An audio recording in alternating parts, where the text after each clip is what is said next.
Estamos de volta com Copa do Mundo e os jogos de hoje, olha só. Terminado agora há pouco, a Inglaterra e Estados Unidos marcaram mais uma partida com 0-0 na Copa. Mais cedo, a Holanda e o Equador empataram, gente, ficou em 1-1. Agora, na primeira partida desta sexta-feira, o Irã lutou até o final e conseguiu uma vitória emocionante sobre o país de Gales. O triunfo mantém as chances de classificação dos persas, enquanto os galeses estão praticamente eliminados. Em jogo de poucas oportunidades, o Irã foi quem levou o mais perigo desde o início da partida contra o país de Gales. Aos 15 minutos do primeiro tempo, Golizadeh teve um gol anulado por impedimento. No início da etapa final, a seleção persa carimbou a trave 2 vezes no mesmo lance, em finalizações de Azamon e do próprio Golizadeh. A insistência dos irianos foi premiada no apagar das luzes. Aos 7 minutos dos acréscimos, Rosbe Chizmi abriu o placar com um forte chute de fora da área. Na jogada seguinte, Ramin Rezadeh aproveitou o excelente contra-ataque e decretou a vitória dos asiáticos por 2-0. A vitória deixou o Irã na segunda colocação do grupo B, com 3 pontos. O país de Gales tem apenas 1 e ocupa a última colocação da chave. O Irã volta a campo na próxima terça-feira para disputar um jogo que ganhou ares de final contra os Estados Unidos. Já os galeses, que estão praticamente eliminados, têm um clássico britânico diante da Inglaterra. Após um triunfo improvável diante da poderosa Argentina na estreia, a Arábia Saudita encara a Polônia para tentar voltar ao mata-mata da Copa depois de quase 3 décadas. Já os poloneses continuam apostando nos gols do artilheiro Robert Lewandowski para vencer a primeira no Mundial. Depois de uma vitória histórica sobre a Argentina na estreia da Copa do Mundo, a Arábia Saudita volta a campo neste sábado diante da Polônia, em busca de mais um feito. Se vencer a partida no estádio Cidade da Educação, a seleção do Oriente Médio vai se garantir nas oitavas de final do Mundial, após 28 anos. A última vez que isso aconteceu foi em 1994, quando os árabes avançaram num grupo que tinha Holanda, Bélgica e Marrocos. A única baixa dos árabes para o jogo contra a Polônia é o lateral Al-Sharani, que precisou passar por uma cirurgia no pâncreas e não joga mais a Copa. Pelo lado da Polônia, a ideia é dar moral para Robert Lewandowski, que perdeu um pênalti na estreia, sem gols diante do México. Em coletiva de imprensa nesta sexta-feira, o técnico Czeslaw Michierzewicz garantiu: Lewandowski vai continuar a ser o batedor oficial da equipe. O camisa 9, vale lembrar, ainda não fez gols em Copas do Mundo. Nós falamos com toda a equipe sobre a partida contra o México. Eu conversei com cada jogador e Robert vai continuar a ser o cobrador número 1. Mas é óbvio que ele pode decidir se vai cobrar ou se vai passar para alguém. Ele se sente pronto para fazer gols pela Polônia. A Arábia Saudita lidera o grupo C da Copa com 3 pontos. Os poloneses estão na segunda colocação, ao lado do México, ambos com 1 ponto cada. Neste sábado, em Doha, França e Dinamarca se enfrentam pela 3ª vez este ano, com a liderança do grupo D do Mundial em jogo e os Bleus querendo vingar as 2 derrotas sofridas diante dos jogadores nórdicos. O Mundial faz a sua segunda partida pelo grupo D contra a Dinamarca no estádio 974 em Doha neste sábado.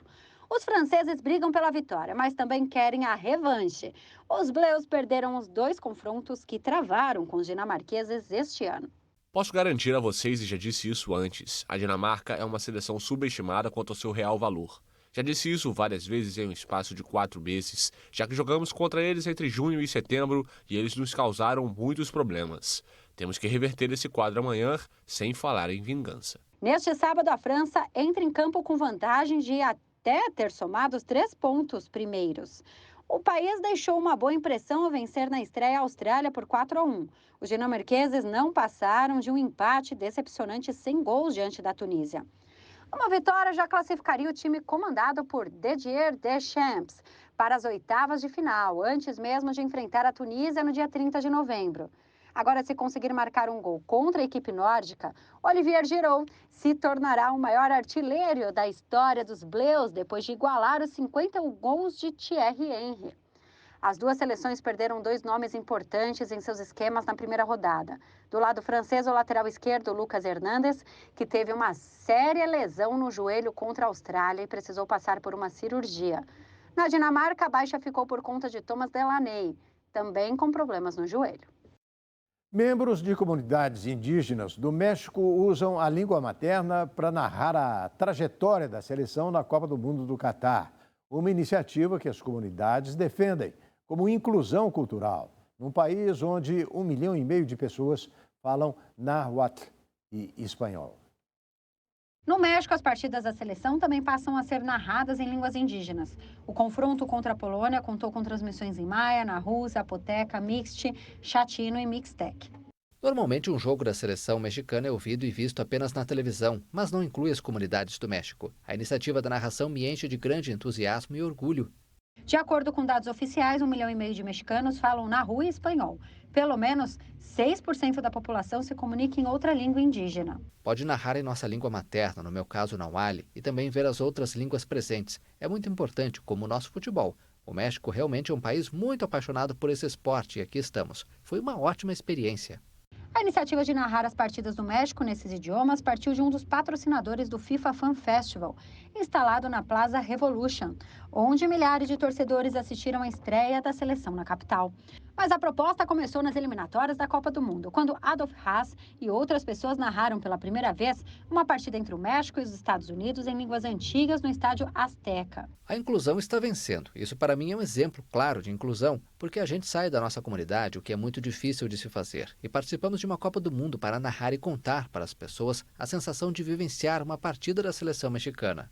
Narrar os jogos também ajuda Adolfa a cumprir a promessa que fez antes da mãe morrer, levar para o mundo a língua que aprendeu com ela na infância.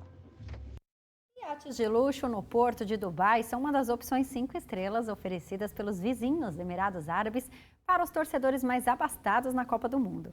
A 1 hora de voo do Catar, a frota serve de hotel para quem pode curtir o Mundial em grande estilo.